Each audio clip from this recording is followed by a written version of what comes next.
ये कहानी है सरकारी नौकरी वाला गधा।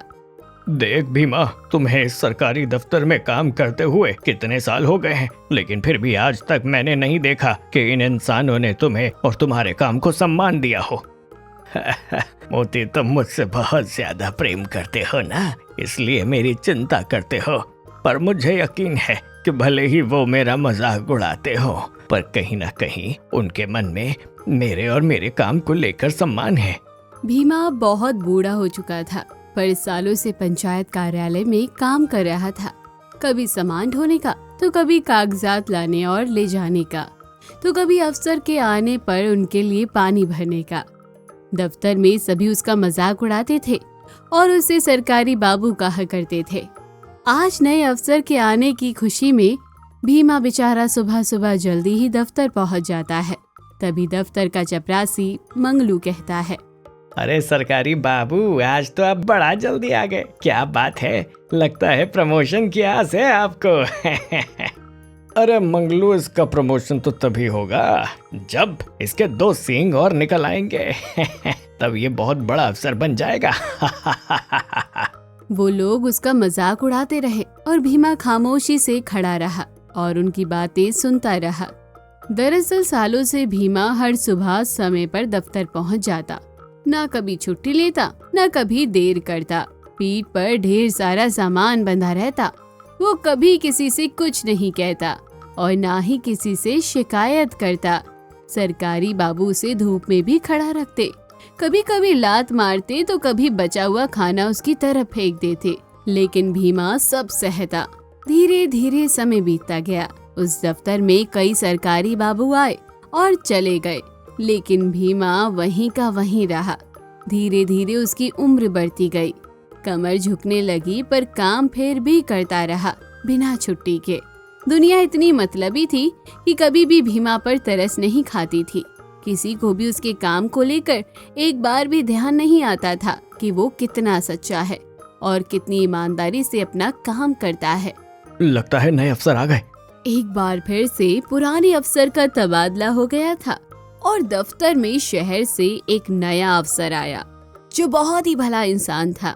उसने भीमा की ओर देखा और पूछा, अरे ये गधा किसका है और यहाँ क्या कर रहा है? सर, ये तो हमारे यहाँ का सबसे सीनियर स्टाफ है। आपको पता है, इस दफ्तर में 10 सालों से काम कर रहा है बिना सैलरी के। यहाँ पर कई सरकारी कर्मचारी आए और कईयों का तबादला हो गया, लेकिन इसका ना तबादला होता है ना रिटायरमेंट होती है। ये बिना सैलरी के ही 10 सालों से काम किए जा रहा है। क्या तुम मजाक कर रहे हो या सच बोल रहे हो? नहीं सर, मंगलू मजाक नहीं कर रहा है। ये गधा सच में यहाँ 10 सालों से काम कर रहा है और खुद को सरकारी अफसर समझता है। मानो आज भीमा के सामने सारी सच्चाई आ गई हो मंगलू और नारायण बाबू की। बातें सुनकर आज भीमा का मन बहुत ही दुखी हुआ। उसकी आंखों में बंधी पट्टी जैसे आज खुल गई। वो एक नजर रघुबीर बाबू की ओर देखता है और मानो जैसे अपनी सारी पीड़ा एक ही नजर में रघुबीर बाबू को सुना देता है। लेकिन बिना बोले, बिना शिकायत किए, भीगी आंखों से वो बाहर आ जाता है। शाम ढलने लगी थी। आज भीमा अपनी पुरानी गलियों को याद करके भीगी आंखों से अपनी गलियों की ओर चल पड़ा, जहां वो कभी छोटा सा बच्चा हुआ करता था। उसके कदमों में फुर्ती थी, पीठ पर बोझ नहीं था।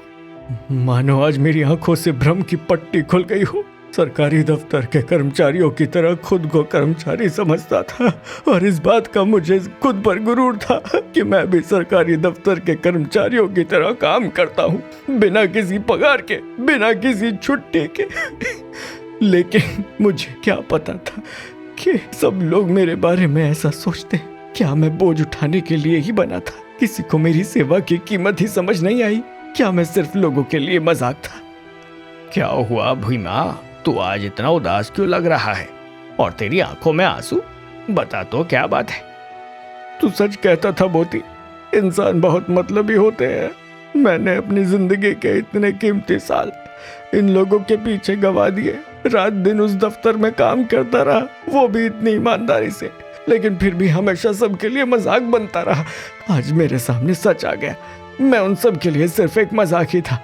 उन लोगों के लिए मेरे काम की कोई कीमत और अहमियत नहीं थी। मेरा काम वो याद तक नहीं है, अगर याद है तो बस मेरा मजाक उड़ाना। मोती भीमा का बचपन का बहुत ही प्रिय मित्र था। वो भी अब भीमा की ही तरह बूढ़ा हो चुका था और एक टांग से लंगड़ा भी था। मोती हमेशा भीमा को इंसानों से दूर रहने के लिए कहा करता था, लेकिन मोती को इंसानों की फितरत अच्छी तरह से पता थी। वो हमेशा इंसानों से दूर रहता था। मोती एक टांग से लंगड़ा यूं ही नहीं हुआ था, उसकी ये टांग इंसानों ने ही पत्थर मार के तोड़ी थी।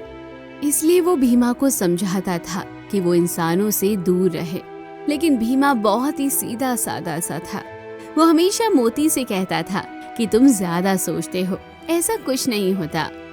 अगर आज इंसान उसका मजाक उड़ा रहे हैं या उसकी अहमियत नहीं समझते, तो एक ना एक दिन वो उसका सम्मान भी करेंगे और उसके काम को भी इज्जत देंगे। देख भीमा, मैंने तो तुम्हें पहले ही समझाया था, इन इंसानों से दूर रहो, लेकिन तुमने ही मेरी बात नहीं मानी। अब नतीजा देखा ना। तू सही कहता था, अब मुझे तेरी बातों का एहसास हो रहा है। भाई मोती, चल उस पेड़ के नीचे बैठते हैं, मैं बहुत थक गया हूँ। अरे भीमा, तुझे क्या हो गया? तू तो कभी थकता ही नहीं था, आज से थक गया। वहीं रघुबीर बाबू अभी भी भीमा के बारे में ही सोचे जा रहे थे, क्योंकि जब भीमा वहां से निकला था तो उसके चेहरे पर उदासी और आंखों में आंसू थे। रघुबीर बाबू को भीमा का दुख साफ दिख रहा था।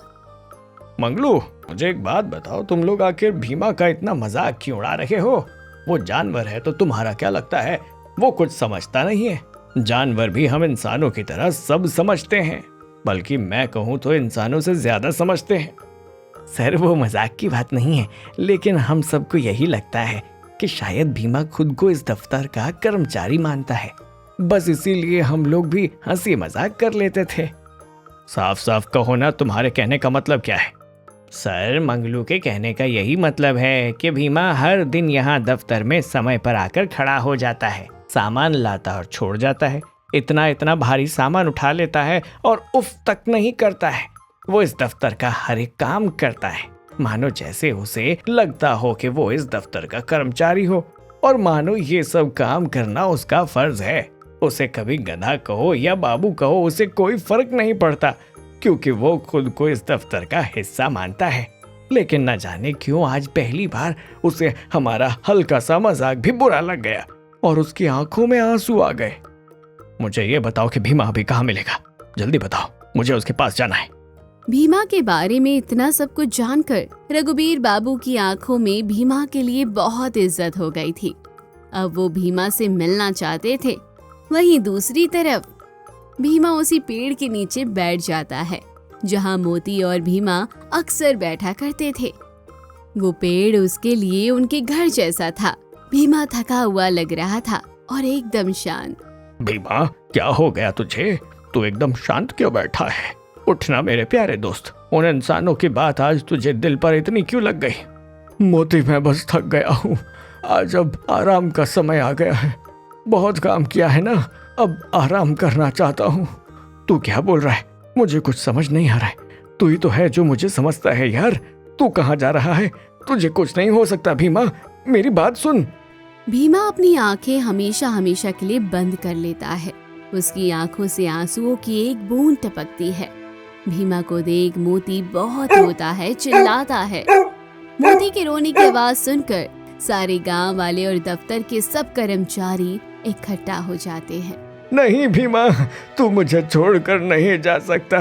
भीमा, उठना, देख तेरे सारे गांव वाले आए हैं तुझसे मिलने, और तेरे दफ्तर के कर्मचारी भी तुझसे मिलने आए हैं। अरे नए अफसर रघुबीर बाबू भी आए हैं। तू कहता था ना एक दिन सब समझेंगे तेरे काम की अहमियत। अरे देख, आज सब समझ गए हैं। उठना। नारायण बाबू, मंगलू और वो लोग जो जो उसका मजाक उड़ाया करते थे, आज सब शर्मिंदा खड़े थे। वहीं रघुबीर बाबू की आंखें नम थी। वो धीरे धीरे भीमा के पास जाते हैं और उसके माथे पर हाथ फेरते हैं। रघुबीर बाबू की आंखों से आंसू टपक रहे थे। भीमा, तू हमारे लिए बहुत जरूरी था। ये मूर्ख लोग थे जो तुझे समझ नहीं पाए। तू हमारे लिए कितना जरूरी था। तू भी सच में एक सरकारी बाबू था। तू हमारे लिए अफसर से बड़ा अफसर था, आदमियों से बड़ा इंसान था। आज ये लोग तेरे लिए शर्मिंदा हैं, लेकिन अब क्या फायदा। जब तू जिंदा था तो तुझे बोझ समझते थे, तेरा मजाक उड़ाते थे। अब तू चला गया तो सब शर्मिंदा होने का ढोंग करने लगे। मेरी नजर में तुम बहुत महत्वपूर्ण थे। भीमा, मुझे माफ करना, मैंने आने में देरी कर दी, लेकिन अब तुझे और तेरे काम को सम्मान जरूर मिलेगा। रघुबीर बाबू ने दफ्तर के सामने भीमा की मूर्ति बनवाई। अब हर रोज दफ्तर खुलने से पहले भीमा की मूर्ति पे फूल चढ़ाए जाते थे। वहीं जो लोग भीमा के साथ बुरा बर्ताव करते थे, उसका मजाक उड़ाते थे, वो अब पश्चाताप की आग में जल रहे थे। तो दोस्तों, कहानी भी यहीं खत्म हुई है। चैनल को जरूर सब्सक्राइब करके जाना और वीडियो को जरूर शेयर करना। आलसी गधे की अंतिम यात्रा। मोहिनी की एक बूढ़ी माँ है जिसे वो बहुत प्यार करती है। वहीं उसके पास एक मादा गधा शबरी है। मोहिनी के पिता की उसके बचपन में ही मृत्यु हो गई थी। माँ बूढ़ी हो चुकी थी, इसलिए घर की जिम्मेदारी अब मोहिनी पर आ गई थी। मोहिनी के पास घर चलाने का एकमात्र साधन उसकी गधा शबरी ही थी। इसी गांव में एक बहुत बड़े सेठ की आटे की चक्की थी। सेठ ने मोहिनी को काम दिया था कि वो शबरी के जरिए आटे की बोरियां सप्लाई करे। मोहिनी को शबरी पर बोरियां लादकर नदी के इस पार से उस पार एक छोटे से शहर में सप्लाई करनी थी। इस काम के लिए सेठ मोहिनी को दिन का 200 रुपए दिहाड़ी देता था। मोहिनी दिन के 200 रुपए कमाकर बहुत खुश थी, क्योंकि इसमें उसका घर खर्च और 2 समय की रोटी आराम से निकल जाती है। वहीं शबरी तो इतनी आलसी है कि काम न करने के हमेशा बहाने ही ढूंढती रहती है, और कभी टांग दर्द होने का बहाना करती है तो कभी पेट दर्द होने का। अच्छा माँ, मैं चलती हूँ, अब शाम को ही घर लौटूंगी। मोहिनी बेटा, तूने अपने लिए दोपहर का खाना रख लिया ना? हाँ माँ, तू चिंता न कर। तभी शबरी देखती है कि उसकी मालकिन मोहिनी अब उसे काम पर ले जाने वाली है, तो वो आंखें बंद करके जोर जोर से कराहने का नाटक करती है।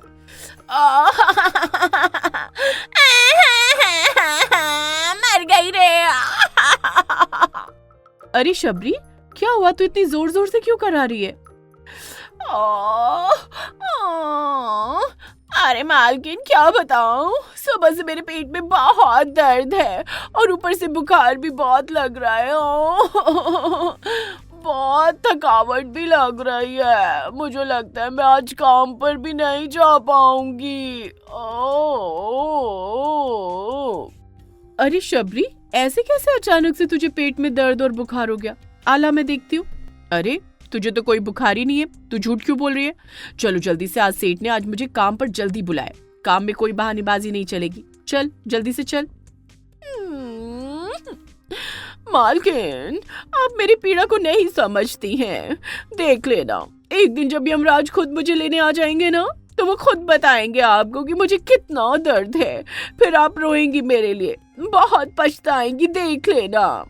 हाँ ठीक है, उस दिन मैं देख लूंगी, तू चिंता ना कर, अब जल्दी से चल काम पर। मोहिनी शबरी को काम पर ले जाती है और आटे की चक्की पर उसके ऊपर 2 छोटी छोटी बोरियां लाद देती है। फिर मोहिनी शबरी को नदी के उस पार छोटे से शहर की ओर लेकर चल पड़ती है। तभी चलते चलते मोहिनी शबरी से बातें करते हुए कहती है, अरे शबरी, एक बात बता, तू काम में इतना आलस क्यों करती है? तुझे तो पता ही है मैं तेरे ऊपर इतना बोझ भी नहीं लादती हूँ। तू मेरे अलावा किसी और के घर में होती तो 2 बोरे की जगह वो तेरे ऊपर पूरी 6 बोरियां डालता। लेकिन मैं हर एक बात का ध्यान रखती हूँ, तेरे ऊपर ज्यादा भार नहीं डालती हूँ। अब देख, तू चलने में भी कितना आलस कर रही है। अभी तक तो हम दोनों के 2 चक्कर भी लग गए होते। कहाँ आलस कर रही हूँ मैं? मेरी तो चलने की स्पीड ही वैसी है। हे भगवान, मेरी पीड़ा को कोई नहीं समझता। यमराज जी, मुझे आकर ले जाओ। देख शबरी, नाटक मत कर। क्या तू बार बार यमराज जी को बुलाती रहती है? तुझ जैसे आलसी गधे के लिए वो भी नहीं आने वाले, और जिस दिन अगर आ गए ना तो तुम्हारे खड़े खड़े पसीने निकल जाएंगे। फिर कभी भी तुम यमराज जी को नहीं बुलाओगी। चलो अब जल्दी जल्दी चलो, क्योंकि नदी वाली पुलिया आने वाली है। उस पर हमें जल्दी जल्दी चलना पड़ेगा, क्योंकि पुल की रस्सी टूटने वाली है।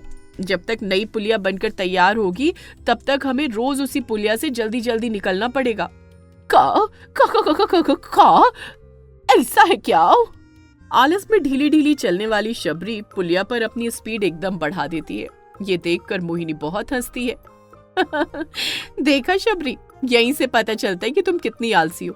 अभी तक तो तुम आलस में चल रही थी और कह रही थी कि मेरे चलने की स्पीड इतनी है, लेकिन जैसे ही तुमने पुलिया के टूटने का सुना तो तुम्हारी स्पीड 4 गुना तेज हो गई। अच्छा है, अच्छा है। जल्दी चलिए मालकिन, पुलिया किसी भी समय टूट सकती है। शहर पहुंचकर मोहिनी वो आटे की बोरियां एक ठेकेदार के पास सप्लाई करती है और फिर वापस आकर चक्की से कुछ और बोरे सप्लाई के लिए ले जाती है। चक्की का मालिक मोहिनी से आज बहुत खुश था। आज वो मोहिनी को डबल दिहाड़ी देता है। घर पहुंचकर मोहिनी वो पैसे अपनी माँ के हाथ पर रखती है। शाबाश मेरी बच्ची, कितना मन लगाकर काम करती है तू, बहुत होनहार है बेटी तू मेरी। माँ तुम्हें पता है चक्की के सेठ ने मुझे कहा है कि कल भी अगर मैंने ऐसे ही काम किया तो वो कल फिर से मुझे डबल दिहाड़ी देंगे। माँ मैं बहुत तरक्की करना चाहती हूँ। मैं चाहती हूँ कि मैं एक मिसाल बनूं कि बेटियां भी बेटों से कम नहीं होती हैं। हाँ बेटी, तू कौन सी मेरे लिए बेटे से कम है।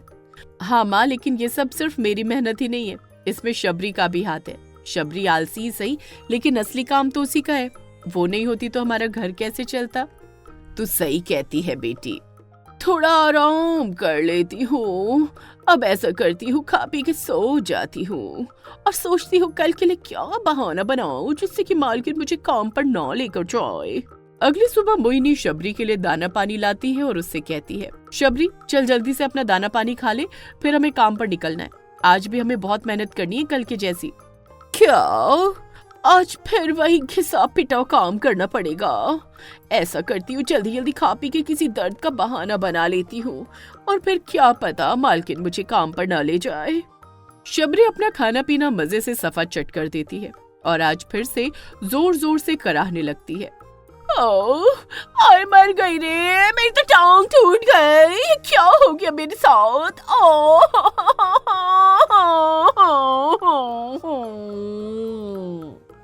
अरे शबरी क्या हुआ तुझे? मुझे तो लगता है आज तूने फिर से कोई नया बहाना बना लिया है काम पर ना जाने का। नहीं मालकिन, मैं बहाना नहीं बना रही हूँ। ओह मेरी टांग में आज अचानक से दर्द शुरू हो गई है, मैं खड़ी भी नहीं हो पा रही हूँ। मालकिन आज तक कितना काम था, मुझे समझ में नहीं आ रहा आज मैं आपके साथ काम पर कैसे जाऊंगी। बहुत हुआ तेरा नाटक, रोज कोई ना कोई बहाना लेकर बैठ जाती है। नहीं बेटी, एक बार देख ले तो क्या पता सच में उसकी टांग में दर्द हो।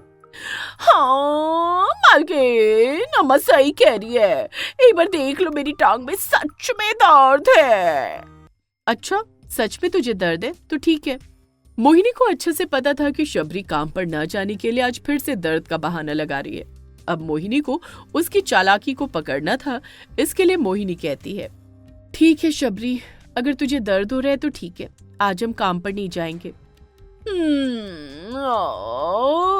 मुझे भी यही लग रहा है मालकिन कि आज हमें काम पर नहीं जाना चाहिए। अरे शबरी देख तो तेरे पीछे कितना बड़ा भयंकर सांप है। कहाँ है सांप? कहाँ है सांप? कहाँ है सांप? सांप का नाम सुनकर शबरी एकदम से अपनी चारों टांगों पर खड़ी होकर कभी इधर भागने लगती है तो कभी उधर भागने लगती है। देखा ना माँ, पकड़ी गई ना इसकी चोरी। अभी तो कह रही थी कि इसकी टांगों में बहुत दर्द हो रहा है, ये उठ नहीं पा रही, लेकिन सांप का नाम सुनते ही अपनी चारों टांगों पर उठकर कैसे भागने लगी। अगर इसकी टांग में जरा सा भी दर्द होता तो ये यहाँ से चल या भाग नहीं सकती थी। एक नंबर की बहानेबाज है ये। अब चलेगी चुपचाप काम पर या नहीं? लेकिन मालकिन वो तो मैं। अरे शबरी तू तो बड़ी झूठी निकली रे, तेरे बहाने भी तो इतने कच्चे हैं कि मेरी बेटी झट से तेरे बहानों को पकड़ लेती है। हाँ माँ, मेरी कदर तो किसी को भी नहीं है, ना मेरा दर्द किसी को दिखता है। देखना एक दिन यमराज आकर आप लोगों को खुद बताएंगे कि मैं कितनी दर्द और पीड़ा में हूँ, और फिर जब वो मुझे साथ में ले जाएंगे ना तब तुम दोनों पछताओगी, क्योंकि फिर तब तुम्हारा काम करने वाला कोई नहीं रहेगा। तुम्हें तो मेरे बहाने ही दिखते हैं ना। यमराज जी से बाद में मिल लेना, अभी काम पर चलो। चित्रगुप्त, मैं बहुत दिनों से देख रहा हूँ ये मादा गधा मुझे बहुत याद करती है। हालांकि इसका अभी यहाँ आने का समय नहीं हुआ है, लेकिन फिर भी ये दिन रात मुझे याद करती है। और कोई भक्त मुझे इतना याद करे और मैं उसकी पुकार ना सुनूं, ऐसा कभी नहीं हुआ है। तो आज हम दोनों इस मादा गधे को लेने धरती लोक पर जाएंगे। जैसी आपकी आज्ञा महाराज।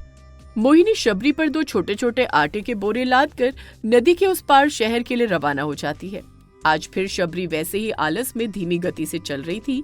जैसे ही नदी की पुलिया के पास पहुंचने वाली होती है कि तभी शबरी के दिमाग में कुछ सूझता है।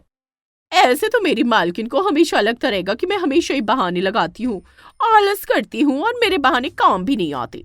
आज कुछ नया करके देखती हूँ, शायद मेरी मालकिन मुझसे काम न करवाए और मुझे थोड़ा आराम करने दे। तभी शबरी चलते चलते जमीन पर गिर जाने का नाटक करती है। उसकी पीठ पर रखे हुए बोरे भी गिरकर बिखर जाते हैं और वो अपनी आंखें बंद कर लेती है। अरे शबरी, तुझे क्या हुआ? तू ऐसे कैसे गिर गई? अभी तो ठीक थी। उठ न शबरी, क्या अभी भी तू नाटक ही कर रही है? उठ जा।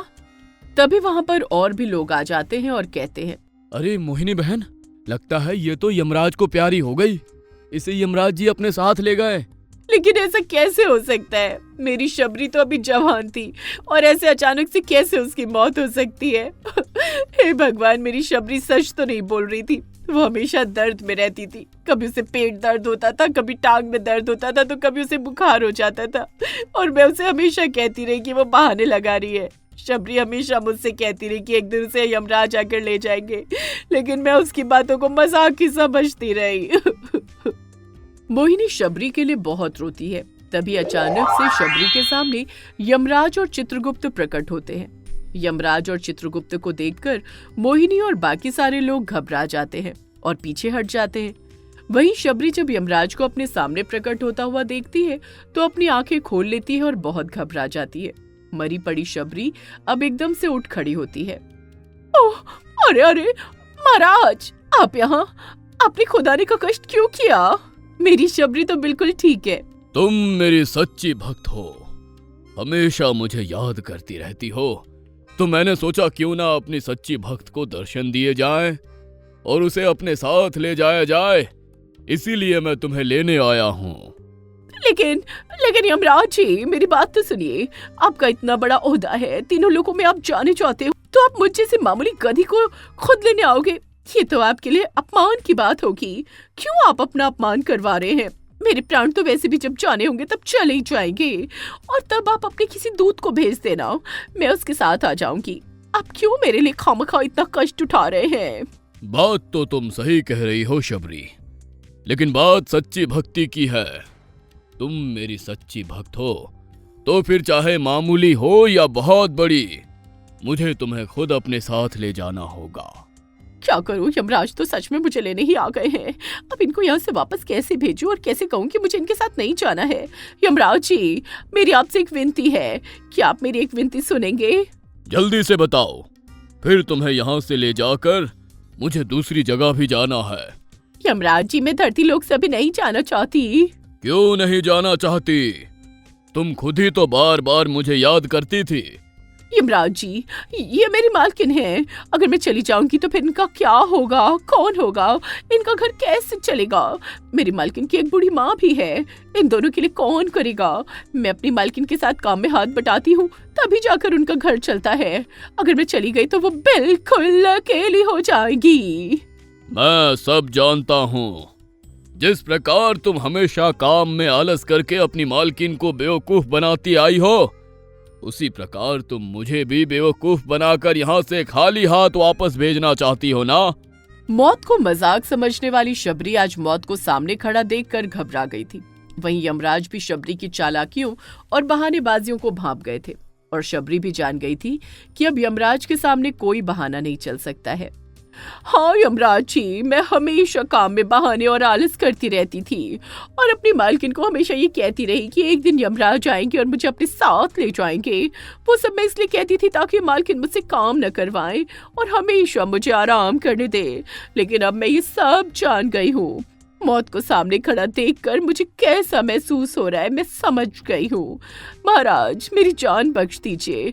आज के बाद मैं काम में कभी आलस नहीं करूंगी, पूरी ईमानदारी के साथ अपना काम करूंगी। हाँ महाराज, बस एक बार मेरी शबरी को क्षमा कर दीजिए। वो दोबारा ऐसा पाखंड कभी नहीं करेगी। बस एक बार इसकी जान बख्श दीजिए। ठीक है, ये मौके बार बार किसी को नहीं मिलते हैं। पहली बार तुम्हें मिल रहा है तो आइंदा से ध्यान रखना और काम में कभी भी आलस मत करना। क्योंकि तुम्हारी मालकिन तुमसे एक सीमा में रहकर काम करवाती है। वो तुम पर ज्यादा काम का बोझ नहीं डालती है, इसलिए हमेशा उसका साथ देना, उसके साथ मिलकर काम करना। जैसे वो तुम्हारा ख्याल रखती है, तुम भी उसका वैसे ही ख्याल रखना। धन्यवाद महाराज। इतना कहकर यमराज वहां से चले जाते हैं। वहीं शबरी खुश थी कि यमराज जी ने उसकी जान को बख्श दिया। अब से शबरी कभी भी आलस नहीं करती है और ना ही कभी किसी दर्द का बहाना बनाती है। वो मोहिनी के साथ मिलकर काम करती है। वहीं मोहिनी और उसकी माँ भी शबरी का खूब ख्याल रखते हैं। गर्भवती गधे की स्वर्ग यात्रा। बहादुर के पास 2 गधों का जोड़ा था। बहादुर को इस बात से कोई भी फर्क नहीं पड़ता था कि उनमें भी जान है, उन्हें भी पीड़ा होती है। वो उनसे तब तक काम लेता है जब तक वो खुद नहीं थक जाता। लेकिन मादा गधा गर्भवती हो चुकी थी, जिस वजह से वो ज्यादा काम नहीं कर पा रही थी। वो बहुत जल्द थक जाती थी। बहादुर दोनों पर बहुत सारा सामान लादकर इधर से उधर सप्लाई करने का काम करता था। मादा गधा बहादुर का तो कुछ नहीं कर पाती थी, इसलिए वो अपनी भड़ास और गुस्सा अपने साथ ही दूसरे गधे पर निकालती थी। बहुत थक गई रे, अब मुझसे और बोझ नहीं उठाया जाता। मालिक तो इतने बेरहम है, उन्हें ये भी नहीं दिखता कि मैं गर्भवती हूँ।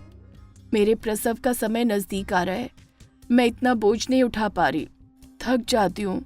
अब तो डर लगने लगा है कि ज्यादा बोझ उठाने से कहीं मेरे बच्चे को कुछ ना हो जाए। इतनी तकलीफ सहने से अच्छा है मैं मर ही जाऊं। तुम मरने की बातें क्यों करती हो? तुम्हें कुछ हो जाएगा तो मेरा क्या होगा? तुम ऐसा ना कहा करो। लाओ, तुम अपना सामान मुझे लाद दो। मैं जानता हूँ तुमसे बोझ नहीं उठाया जा रहा, लेकिन क्या करूँ? मालिक को कौन समझाए कि हम जानवरों को भी थकावट होती है, हमें भी तकलीफ होती है। तुम तो रहने ही दो, तुम कुछ नहीं कर सकते मेरे लिए। तुम्हारी जगह कोई दूसरा होता तो उसे कितनी चिंता होती मेरी। इसमें भला मेरी क्या गलती है? मेरा बस चलता तो मैं तो तुम्हें रानी बनाकर रखता, तुम्हें इतना सा भी काम नहीं करने देता। लेकिन मेरे हाथ में तो कुछ भी नहीं है। जब तुम्हारे हाथ में कुछ नहीं है तो बातें क्यों करते हो? फिर बातें करने से कुछ नहीं होता।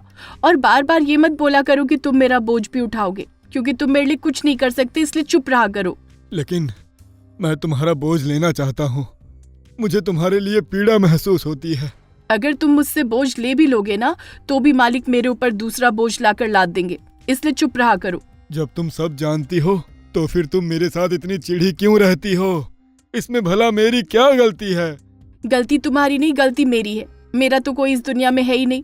एक तो इतना जालिम मालिक मिला और ऊपर से तुम मिल गए, जिससे मैंने इतना प्यार किया, और तुम्हें मेरी बिल्कुल भी चिंता नहीं है। देखना, जिस दिन मैं मर जाऊंगी तो उस दिन तुम्हें मेरी कदर महसूस होगी। बहादुर के अत्याचार से गधा गधी दोनों परेशान थे, लेकिन मादा गधा हमेशा अपने मालिक की गलती की सजा तो अपने साथी गधे को ही दे देती थी। वो उस बात का गुस्सा अपने साथी पर ही निकालती थी और पूरा दिन थकने के बाद शाम को घर लौटकर जोर जोर से कराह कराह कर बस एक ही बात कहा करती थी, हे भगवान, अब मुझसे और बर्दाश्त नहीं होता। न जाने कौन सी कर्मों की सजा मिल रही है मुझे। क्या गधा होना पाप है? अब मुझसे और सहन नहीं होता। बस मुझे अपने पास ले जाओ भगवान, अपने पास ले जाओ। अब मुझसे इसकी पीड़ा देखी नहीं जाती है। इसका दर्द मुझे क्यों नहीं दे देते भगवान? भगवान, कुछ ऐसा चमत्कार करो कि हमारे मालिक को समझ आ जाए कि अब ये और बोझ नहीं उठा पा रही है, ये गर्भवती है। फिर मालिक चाहे सारा बोझ मेरे ऊपर लाद दे, लेकिन इसको बख्श दे। चलो दोनों, चलो दोनों उठो, सुबह हो गई है। अपना दाना पानी खाओ और काम के लिए निकलो। देखो तो कितने आलसी गधे हैं, अभी तक सो रहे हैं। खाने में तो कोई आलस नहीं करते, बस काम करने में जैसे मौत पड़ती है इनको। लीला, दे दिया तुमने इन आलसी गधों को दाना पानी? दे तो दिया है और मजे से खा भी रहे हैं, बस काम में आलस करते हैं। तुम इसकी चिंता मत करो, इनको मैं देख लूंगा। तुम बस अपना ध्यान रखो, गर्भावस्था में तुम्हें आराम करना चाहिए। इतना काम करने के बावजूद भी हमारे मालिक कभी भी नहीं कहते कि हम अच्छा काम कर रहे हैं। हमेशा हम दोनों पे गुस्सा ही करते हैं। मालिक की पत्नी गर्भवती है, उसकी मालिक को कितनी चिंता है। मैं भी गर्भवती और मेरे ऊपर तो कोई तरस नहीं, बल्कि मुझ पर तो सामान लाद लाद कर काम करवाते हैं। मैं नहीं रहना चाहती अब ऐसे मालिक को और तुम्हारे साथ। आज भी बहादुर ने दोनों से बहुत काम लिया। दोनों ही काम करके बहुत थक चुके थे, लेकिन मादा गधा का काम करके बहुत बुरा हाल था। आज दर्द उससे बिल्कुल बर्दाश्त नहीं हो रहा था। घर जाकर मादा गधा बहुत रोई। भगवान, क्या ये इंसान इतने पत्थर दिल होते हैं जिन्हें हम जानवरों का दर्द बिल्कुल भी महसूस नहीं होता। अब तो ऐसा लगता है बोझ के तले मेरा बच्चा दबकर मर जाएगा। वो इतना बोझ नहीं सह पाएगा, और अगर वो पैदा हो भी गया तो कल को उसका भी मालिक हमारी तरह ऐसा ही हाल करेंगे। ऐसी जिंदगी से तो अच्छा है भगवान मुझे अपने साथ ले जा। लगता है ये मादा गधा बहुत परेशानी और पीड़ा में है।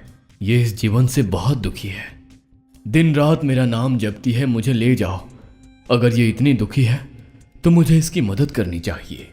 रात में दोनों गधे सो रहे थे, तभी मादा गधा के सामने भगवान आकर प्रकट होते हैं और उसे नींद से जगाते हैं। क्या तुम अपने इस जीवन से संतुष्ट नहीं हो और तुम मेरे साथ जाना चाहती हो? कौन? आप कौन है? मैं भगवान हूँ, जिसको तुम हर समय पुकारती रहती हो और कहती हो कि मुझे ले जाओ। इसीलिए मैं तुम्हारी फरियाद सुनकर आया हूँ तुम्हें लेने। हाँ, क्या सच में आप भगवान हैं? ऐसा कैसे हो सकता है? इस कलयुग में भगवान दर्शन कैसे दे सकते हैं? ये कलयुग जरूर है, लेकिन कहीं ना कहीं इस कलयुग में भगवान भी है।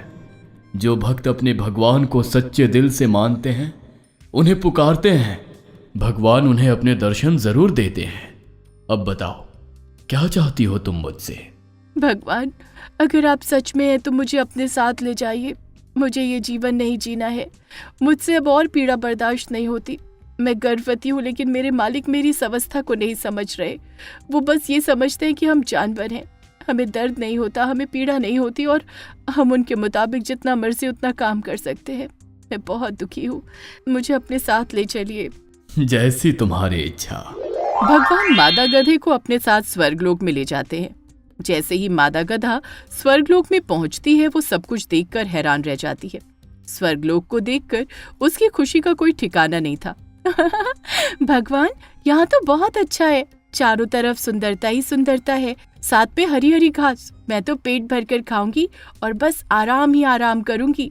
हाँ, तुम यहाँ आराम से जी भर के खाओ। तुम्हें यहाँ कोई परेशान नहीं करेगा, तुमसे कोई काम नहीं करवाएगा और कोई तुम्हारे ऊपर बोझ भी नहीं ला देगा। ये कहकर भगवान वहां से चले जाते हैं। मादा गधा स्वर्ग की सुंदरता को देखकर बहुत खुश थी। पहले तो वो वहां की खूबसूरती को अच्छे से निहारती है, उसके बाद पेट भरकर खाना खाती है। स्वर्गलोक में आराम से घूमते फिरते और खाते पीते अब उसके 2 दिन निकल चुके थे। अरे, यहाँ तो खाने के लिए सब कुछ है, घूमने फिरने की भी कमी नहीं है, आराम भी जी भरकर कर लिया। लेकिन मैं तो अकेली हूँ, यहाँ पर मेरा कोई साथी भी नहीं है जिसके साथ मैं बात करूँ, जिसके साथ बैठूं। और मुझे अपने साथी की भी इतनी याद क्यों आ रही है? मादा गधा अब स्वर्गलोक में भी बोर होने लगी थी। उसे अपने साथी गधे की बहुत याद आ रही थी। चिंडू, मुझे तुम्हारी बहुत याद आ रही है। मैं तुम्हें बार बार कहती थी कि मैं तुमसे दूर चली जाऊंगी, मर जाऊंगी, लेकिन अब मैं तुमसे दूर आ गई हूँ तो मैं तुम्हारे बिना रह नहीं पा रही हूँ। मुझे तुम्हारी कमी खल रही है। इतनी सुख सुविधा और आराम होने के बावजूद भी मैं तुम्हें बहुत याद कर रही हूँ। क्या करूँ, कहाँ जाऊँ? मादा गधे ने स्वर्गलोक में रहने की बहुत कोशिश की, लेकिन अब उसे वहां की सुख सुविधा और आराम भी नहीं भा रहा था। उसे अपने धरती लोक की याद आ रही थी, उसे अपने साथी की बहुत याद आ रही थी और अंत में वो। बताओ, तुमने मुझे क्यों याद किया? भगवान, मैं स्वर्गलोक में आपके साथ तो आ गई, मुझे यहाँ पर हर चीज की सुख सुविधा मिली, लेकिन फिर भी मुझे यहाँ पर एक कमी महसूस हो रही है, क्योंकि मैं यहाँ पर बिल्कुल अकेली हूँ। यहाँ पर मेरा कोई साथी नहीं है कि जिससे मैं बात कर सकूं, जिसके साथ रह सकूं। क्या आप मेरे साथ चिन्नू को मेरे लिए यहाँ ला सकते हो? नहीं, उसे यहाँ आने की अनुमति नहीं है। तुम मेरी सच्ची भक्त थी और मुझे दिन रात याद करती थी, मेरा नाम जपती थी। मैंने तुम्हारी पीड़ा देखी, इसलिए मैं तुम्हें यहाँ लेने आया। कोई दूसरा यहाँ नहीं आ सकता। भगवान, अगर ऐसी बात है, आप यहाँ मेरे साथी को नहीं ला सकते तो फिर मैं भी यहाँ नहीं रहूंगी। मुझे अपनी धरती लोक की बहुत याद आ रही है, अपने साथी की बहुत याद आ रही है। आप मुझे वापस से पृथ्वी लोक पर छोड़ दीजिए। क्या तुम सच में वापस जाना चाहती हो? हाँ भगवान, मैं अपने साथी गधे के पास वापस जाना चाहती हूँ। मुझे उसकी बहुत याद आ रही है। ऐसा ही होगा। और हाँ, आज के बाद तुम्हारे मालिक और मालकिन भी तुम्हारे साथ अच्छे से पेश आएंगे। वो भी तुम पर इतना अत्याचार नहीं करेंगे। मैंने उन्हें भी अच्छे से समझा दिया है। सच भगवान, आपको कोटि कोटि प्रणाम है। भगवान मादा गधे को वापस धरती लोक पर भेज देते हैं। तभी उठो उठो, सुबह हो गई है। सुबह हो गई? ये कैसे हो सकता है? क्या ये सब सपना था या फिर हकीकत में भगवान मुझे अपने साथ स्वर्गलोक लेकर गए थे? क्या हुआ?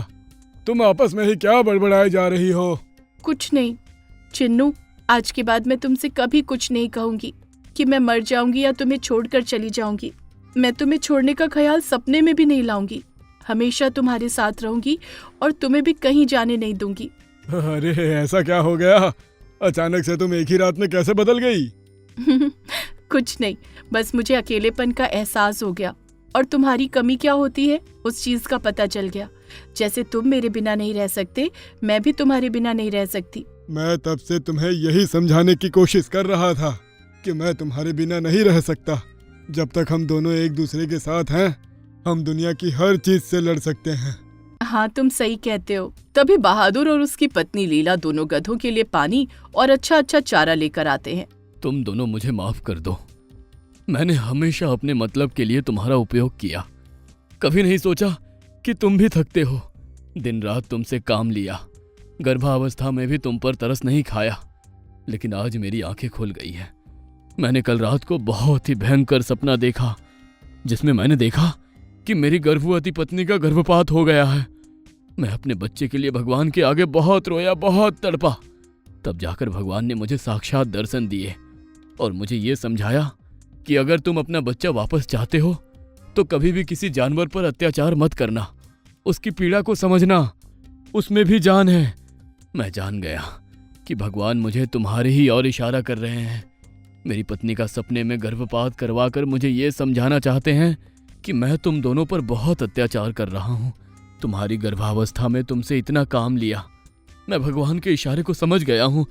मुझे माफ कर दो। आज तक मैंने तुम पर जो भी अत्याचार किए हैं उनके लिए मुझे क्षमा कर दो। आज के बाद तुम दोनों पर कोई अत्याचार नहीं होगा। और हाँ, जैसी गर्भावस्था मेरी चल रही है, आज के बाद तुम्हारी गर्भावस्था का भी उतना ही ख्याल रखा जाएगा। अब तुम्हें हमारे घर में रहकर कोई चिंता नहीं होगी। तुम दोनों का भी दिन रात बहुत अच्छे से ख्याल रखा जाएगा। इसका मतलब सच में भगवान सपने में मुझे स्वर्गलोक ले गए थे और भगवान ने ही सब ठीक कर दिया। भगवान आपका बहुत बहुत धन्यवाद। चलो, अच्छा है, सब सही हो गया।